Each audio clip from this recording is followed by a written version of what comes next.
여러분 안녕하세요. 찾아가는 새벽기도 시카고 예수사랑교회 조선영 목사입니다. 오늘도 변함없는 주님의 은혜와 평강이 저와 여러분의 삶의 종일 풍성하기를 기도합니다. 오늘 말씀은 욥기 8장 1절에서 7절까지 말씀입니다. 제가 읽어드리지요. 수아 사람 빌닷이 대답하였다. 언제까지 네가 그런 투로 말을 계속할 테냐? 내 입에서 나오는 말 거센 바람과도 같아서 걷잡을 수 없구나. 너는 하나님이 심판을 잘못하신다고 생각하느냐? 전능하신 분께서 공의를 거짓으로 판단하신다고 생각하느냐? 내 자식들이 주님께 죄를 지으면 주님께서 그들을 벌하시는 것은 당연한 일이 아니냐?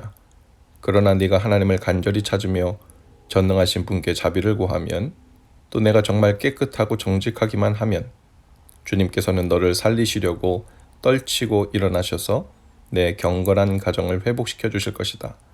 처음에는 보잘것 없겠지만 나중에는 크게 될 것이다. 아멘.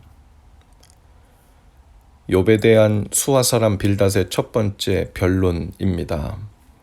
빌닷은 공의로우신 하나님을 알고 있었고 믿고 있었습니다. 당연히 하나님은 죄를 벌하시는 분이시지요.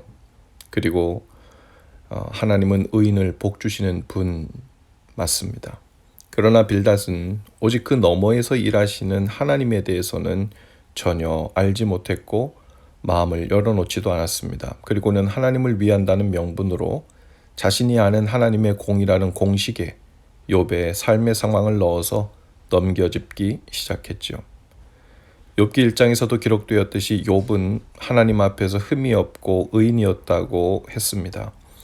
그 말이 작은 죄 하나도 없는 완벽한 사람이었다는 의미는 물론 아니겠지요. 그러나 욥은 당대 그 어떤 사람들보다도 상대적으로 하나님 앞에서 흠없는 사람이었다는 의미일 것입니다. 그래서 욥은 하나님이 죄 없는 자신을 단련하신다고 생각했습니다.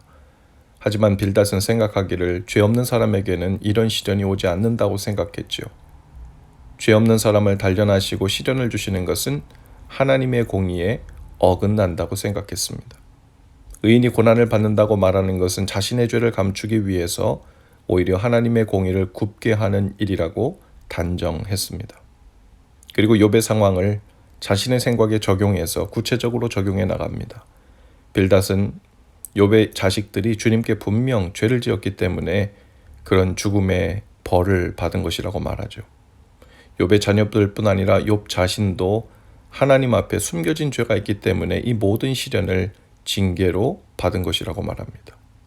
그래서 빌닷은 진심으로 욥이 살아있을 때 그 모든 숨겨진 죄를 회개하기를 원했습니다.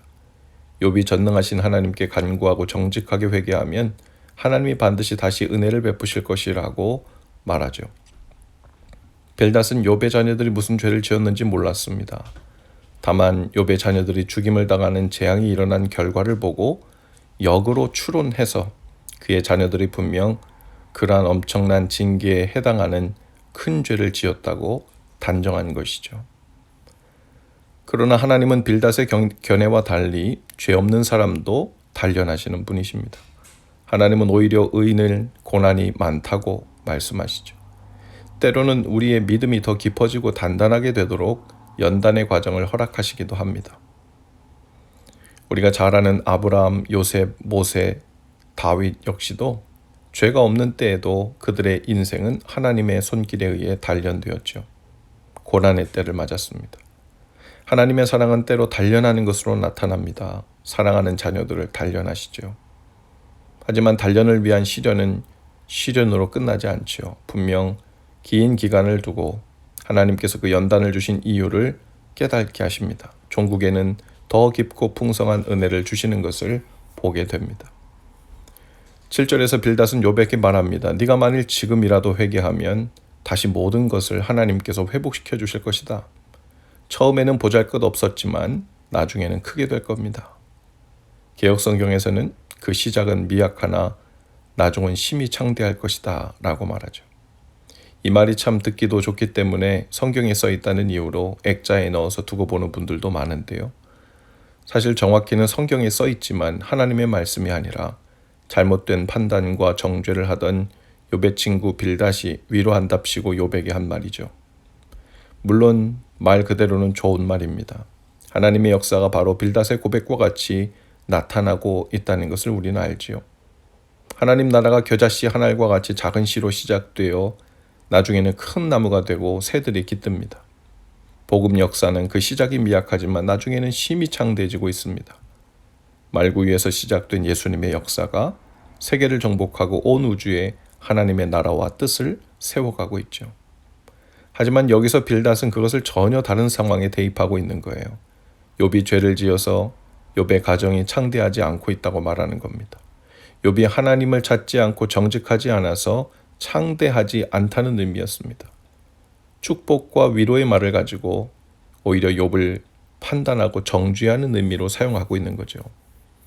빌닷은 욥이 당한 모든 일을 짧은 기간 안에 보면서 마치 그것이 전부인 양 사람을 섣불리 평가하는 오류를 범하고 있었죠. 때로는 우리 삶에도 특별한 이유 없이 견디기 힘든 힘에 지나는 고난과 시련을 당할 때가 있습니다. 우리가 죄인이 아닌 것은 아니지만 만일 내가 당한 고난과 시련이 나의 죄 때문에 주신 징계라면 더 크고 무서운 죄를 지은 사람들에게는 왜 그런 고난과 징계를 즉각적으로 주시지 않는가 하는 의문이 들기도 하죠. 또는 특별히 어린 자녀들이 그런 고난을 당할 때는 이 어린아이가 무슨 죄를 얼마나 크게 지었다고 이런 무거운 고난과 고통을 주시는가 하고 이해가 되지 않을 수도 있습니다. 그리고 우리들 속에서는 우리 속에서 들려오는 빌닷의 소리가 있습니다. 나의 지은 죄 때문에 공의로우신 하나님이 이러한 고난과 시련을 주시는 것인가? 어떤 분은 생각하기를 내가 지난 주일 예배를 빼먹어서 하나님께 드려야 할 헌금을 이번 달에 빼먹어서 하나님께서 고통을 주시는가? 물론 하나님께서 우리의 믿음이 흐려져 가고 멀어져 가기 시작하면 우리로 하여금 다시 돌아오도록 시련을 통해 깨닫게 하실 수도 있지요. 그러나 우리 삶에 경험되는 모든 고난과 시련과 고통들이 하나님이 주시는 우리 죄에 대한 반응이자 징계라고 생각할 수는 없습니다. 마치 빌닷의 속삭임이 너무나도 자연스럽게 우리 속에서 들려오는 결과입니다. 그런 의미에서 이 빌닷의 이야기는 단순히 그 당시에 욥이 가지고 있었던 특별한 어떤 친구의 의견이라기보다는 오늘날 모든 사람들이 그 내부적으로 고난과 아픔을 경험할 때 스스로 반응하게 되고 스스로 마음에 스며나오게 되는 그런 생각 중 하나라고 말할 수도 있겠죠. 오늘 우리가 경험하는 고난과 시련이 있다면 그것은 실제로 하나님의 경고의 메시지일 수도 있지만 우리를 연단시켜 하나님께로 더욱 가까이 이끄시려는 믿음의 여정일 수 있습니다. 그리고 많은 경우 그 고난을 주신 이유를 깨닫게 되는 시점은 단기간에 나타나지 않고 요셉처럼 모세처럼 아브라함처럼 어느 정도 시간이 지난 후에 하나님의 섭리를 경험하는 방식으로 깨닫게 됩니다. 그러니 오늘 우리 속에서 들려오는 빌닷의 소리에 너무 귀를 기울이지 마시기 바랍니다. 다만 우리 안에 숨겨진 죄가 없는지 돌아보고 있다면 성령께서 깨닫게 해주시기를 구하는 기도를 하고 그 후에는 그 생각에 더 이상 사로잡히지 말고 그 고난도 시련도 하나님이 허락하시는 완전하신 은혜의 일부이고 과정일 수 있다는 것을 믿으시기 바랍니다. 오히려 그 고난의 때를 믿음으로 평안 가운데 지날 수 있는 지혜와 힘을 달라고 구하실 수 있기를 바랍니다. 더불어 그와 같은 고난을 당하고 있는 주위 사람들에게도 외형과 현상만 보고 섣불리 판단하고 정죄하는 자가 아니라 위로하고 기도해 주는 자로 먼저 서시게 되실 수 있기를 주님의 이름으로 축복합니다. 기도합시다. 주님, 우리 안에 있는 빌닷의 소리에 귀를 기울이지 않게 하시고 또 우리 자신이 누군가에게 섣불리 빌닷과 같은 조언자가 되지 않도록 지켜주옵소서. 가장 먼저 우리 자신을 정직하게 돌아보게 하시되 고난과 시련을 통해 이루시려는 주님의 선하심을 신뢰하며 그 때를 감당할 힘과 지혜를 주옵소서. 예수님 이름으로 기도합니다. 아멘. 여러분 오늘도 예수 사랑으로 화이팅입니다. 내일 아침에 다시 찾아뵙지요.